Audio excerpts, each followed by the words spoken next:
Good morning to dear student. Welcome to AVME online classes. I am your sir Chetan Sharma. Today video for the class 8th subject science chapter number 5th overrunning chapter according to NCERT pattern.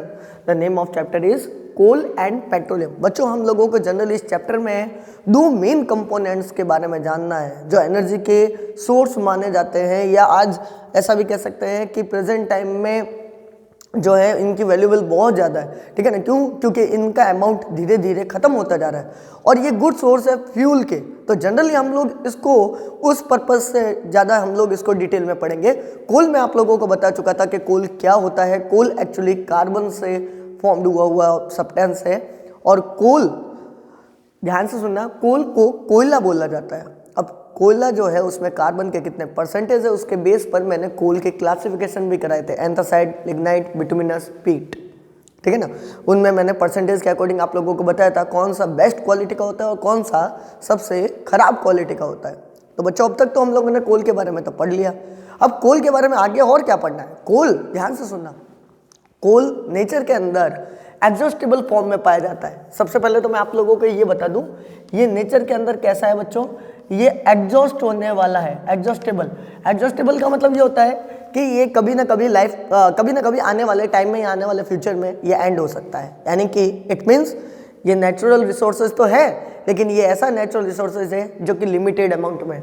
ये दोनों के दोनों natural resources हैं, लेकिन ये natural resources कोई भी आपको पूछ सकता है, कोई भी टीचर, कोई भी जनरल नॉलेज भी है कि भाई कोल और पेट्रोलियम ये दोनों क्या है। ये दोनों नेचुरल रिसोर्सेज हैं। अगेन नेचुरल रिसोर्सेज मैं बता देता हूँ, जो नेचर से ऑब्टेन होने वाले सोर्सेज होते हैं उनको नेचुरल रिसोर्सेज कहते हैं, और जिनका ह्यूमन अपने पर्पज़ के लिए या अपने बेनिफिट के लिए यूज़ करता है उसको बोला जाता है ह्यूमन रिसोर्सेज। एक तो ह्यूमन रिसोर्सेज नहीं, इसको बोला रहेगा natural resources. Sorry to say that. Natural resources का मतलब ये हो गया ऐसे रिसोर्सेज जो हम लोगों को कहाँ से मिले, नेचर से मिले और ह्यूमन बीइंग द्वारा अप्लाई किए जा रहे हैं या यूज़ किए जा रहे हैं। ठीक है, तो कोल और पेट्रोलियम भी क्या है, नेचुरल रिसोर्सेज, लेकिन इनके अंदर एक कंडीशन है, ये एग्जॉस्टेबल है। एग्जॉस्टेबल का मतलब ये हो गया बच्चों कि ये कभी ना कभी लाइफ में एंड हो जाएंगे, यानी कि ये लिमिटेड अमाउंट में है। ये कैसे अमाउंट में है, लिमिटेड। आप अगर ऐसा नाम याद नहीं हो तो आप इसको नॉन रिन्यूएबल भी बोल सकते हो, नॉन रिन्यूएबल। ये कभी ना कभी एंड हो जाएंगे। तो कोल के बारे में हम लोग पढ़ लिया था, कोल का स्टोरी हम लोगों ने पढ़ा था। ठीक है ना, उसके बाद में हम लोगों ने कोल की जनरल इंट्रोडक्शन भी पढ़ा था। आज मैं आप लोगों को बता देता हूँ कि आखिर चाहे कोल की बात करें चाहे पेट्रोल की बात करें, ये कहाँ से आते हैं।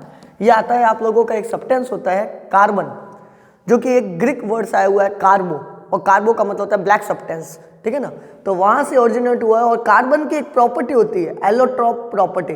तो देखो एलोट्रॉपिक प्रॉपर्टी पहले हम लोग पढ़ते थे, फिर हम लोग कार्बन के ये दो एलोट्रॉप्स पढ़ेंगे, क्रिस्टलाइन और नॉन क्रिस्टलाइन। तो सबसे पहले हम लोग इंट्रोड्यूस होते हैं कि ये कार्बन जो है जहाँ से कोल भी बनता है और पेट्रोलियम भी बनता है, यानी कि कोल और पेट्रोलियम में मेन सब्सटेंस कार्बन तो प्रेजेंट होगा ही होगा। तो इसकी एक ये कौन सी प्रॉपर्टी होती है, तो ध्यान सुनना, ये प्रॉपर्टी क्या होती है, allotropic property. It is a property of an the element, और यहाँ पर्टिकुलर एलिमेंट मैंने कौन सा लिया हुआ है, कार्बन। जरूरी नहीं कि कार्बन में ही हो, इसलिए मैंने यहाँ पर एलिमेंट लिखा है, लेकिन अभी हम लोग रेस्पेक्ट में पढ़ रहे हैं कार्बन के, तो हम लोग कार्बन ही बोलेंगे। तो it is a property of an the element which have the same chemical property but different physical properties. अब इसका मतलब क्या हो गया, यानी कि केमिकल प्रॉपर्टी का मतलब ये हो गया उनका केमिकल कंपोजिशन तो एक जैसे ही होगा, यानी कि सब में कार्बन तो आएगा ही आएगा, कार्बन होगा, हाइड्रोजन होगा, ये सब कुछ तो होंगे, लेकिन उनका फिजिकल नेचर जो होगा, लुक लाइक, बाहर का जो फिजिकल अपीयरेंस जो है, यानी बाहर से कैसे दिखते हैं, वो बिल्कुल डिफरेंट दिखेंगे। जैसा कि आप सब में देखो, अगर मैं आप लोगों को बोलूं तो सब में केमिकल कंपोजिशन तो एक जैसे ही होगा, सब में हीमोग्लोबिन होगा, सब में ब्लड होगा, सब में इंटरनल बोन्स होती है, ठीक है ना, इंटरनल ऑर्गन्स होते हैं, सब है, लेकिन क्या फिजिकली सब जने एक जैसे दिख रहे हैं, नहीं दिख रहे हैं, है ना। सारे पर्सन एक दूसरे से फिजिकली थोड़ा क्या हो जाएंगे, चेंज हो, किसी हाइट लंबी हो जाएगी, किसी हाइट छोटी हो जाएगी, कोई गोरा होगा, कोई काला होगा, कोई मोटा होगा, कोई पतला होगा, इस तरह से। तो यहाँ पर भी इस बेस पर कार्बन के एलोट्रॉप्स फॉर्म हुए जो कि एलोट्रॉपिक प्रॉपर्टी के ऊपर बेस थे। वो कौन से हो गए, तो वो हो गए दो, क्रिस्टलाइन फॉर्म और नॉन क्रिस्टलाइन फॉर्म। अब आपने कभी शक्कर देखी होगी बेटा, शक्कर का दाना जो होता है ना वो हमेशा क्रिस्टल फॉर्म में होता है। अब क्रिस्टल फॉर्म का मतलब ये हो गया जिसकी ज्योमेट्री और जिनके ये बॉन्ड एंगल्स एकदम परफेक्ट होते हैं, यानी कि आप इसको चेंज नहीं कर सकते, है ना, बिल्कुल फिक्स में होंगे। जैसे आप लोगों ने डायमंड देखा होगा, डायमंड के अंदर इस तरह की एक प्रॉपर्टी होती है,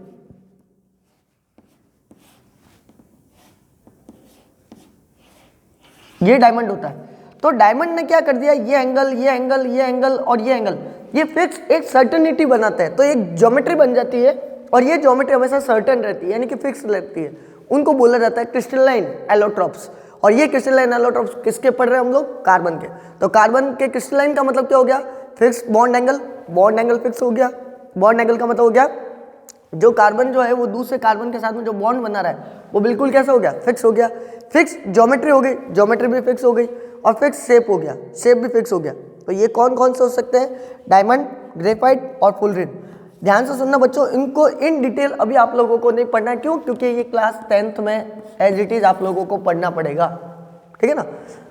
तो इसको अपन लोग नहीं लेते हैं। नॉन क्रिस्टलाइन का मतलब क्या हो गया, अदर हैंड पर देखो अपन लोगों ने क्रिस्टलाइन पढ़ा, यहीं अपन लोग नॉन क्रिस्टलाइन को भी पढ़ेंगे। अब नॉन क्रिस्टलाइन जस्ट अपोजिट या रिवर्स प्रॉपर्टी होती है क्रिस्टलाइन की।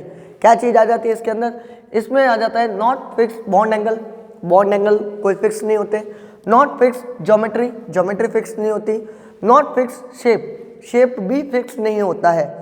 तो इसके एग्जाम्पल कौन कौन से हो गए, नॉन क्रिस्टलाइन प्रॉपर्टी को शो करने वाले कार्बन के कौन से एलोट्रॉप्स हैं, कोई पूछ ले तो कोल। तो कोल एक्चुअली एलोट्रॉप फॉर्म होता है कार्बन का, आप इसको एडिशनली पॉइंट और ऐड करके लिख सकते हो। कोल, कोक, कोलतार, चारकोल। अगेन मैं आप लोगों को रिपीट करूंगा, इनको इन डिटेल अभी नहीं पढ़ेंगे क्योंकि ये सारे के सारे हम लोग कहाँ पढ़ेंगे, क्लास 10th में। अभी पढ़ने से मतलब ही नहीं है। फिलहाल आप लोग ये समझ लो कि ये नॉन क्रिस्टलाइन फॉर्म में होते हैं। अब मैं आपको एक चीज़ और बता दूं बच्चों, हर एक के साइंस में लगभग आप लोगों को अदर नेम पढ़ने भी पड़ेंगे। तो यहाँ जब क्रिस्टलाइन की बात आएगी तो आप लोगों को पता चलेगा ये क्रिस्टलाइन का मतलब होता है नॉन एमॉर्फस। इसको क्या बोला जाता है, नॉन एमॉर्फस, यानी कि आप इनकी ज्योमेट्री को चेंज नहीं कर सकते।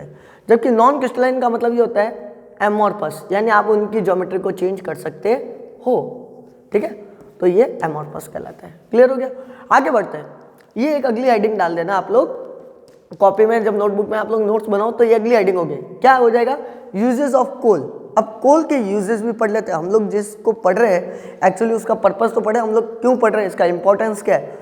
तो कोल का अगर देखा जाए तो पुराने टाइम में या एंशिएंट टाइम में कोल यानी कि कोयले के ऊपर ही रोटियां वगैरह बनाई जाती थी, नहीं यानी कि उनसे हमारे घर में चूल्हे जलते थे पुराने टाइम में। आप लोग गाँवों में कभी विजिट करना, आज भी गाँवों के अंदर जो है सिचुएशन यही है कि वहाँ पर कोयले से सिगड़ी वगैरह जला के गाँवों में अपना चूल्हा जलाया जाता है और रोटियां बनाई जाती है। तो it is use as fuel to cook food in the earlier times. बात यहाँ पर भी क्लियर यही हो गई है कि क्या किया जाता था अर्लियर टाइम्स में, फूड को कुक करने का जो मेथड था या कुक जिस सब्सटेंस से किया जाता था वो था कोल। तो कोल का एक तो यूज़ ये हो गया। तो दूसरा यूज़ क्या हो गया, आप लोगों ने, मैंने आप लोगों को देखो स्टार्टिंग में बताया था जनरल इंट्रोडक्शन में, सबसे पहले जेम्स वॉट ने स्टीम इंजन डिस्कवर किया था, जिसकी वजह से ट्रांसपोर्ट जो है या कम्युनिकेशन जो है वो इजीली पॉसिबल हो चुका था। क्यों, कहाँ पैदल तक जाते हैं, कहाँ हम लोग लॉन्ग डिस्टेंस को ट्रैवल करने के लिए एक जगह से दूसरी जगह बहुत टाइम लग जाता था। तो टाइम को बचाने के लिए स्टीम इंजन को, रेल इंजन को डिस्कवर किया गया था। और वो किया किसके द्वारा गया था, जेम्स वॉट के द्वारा।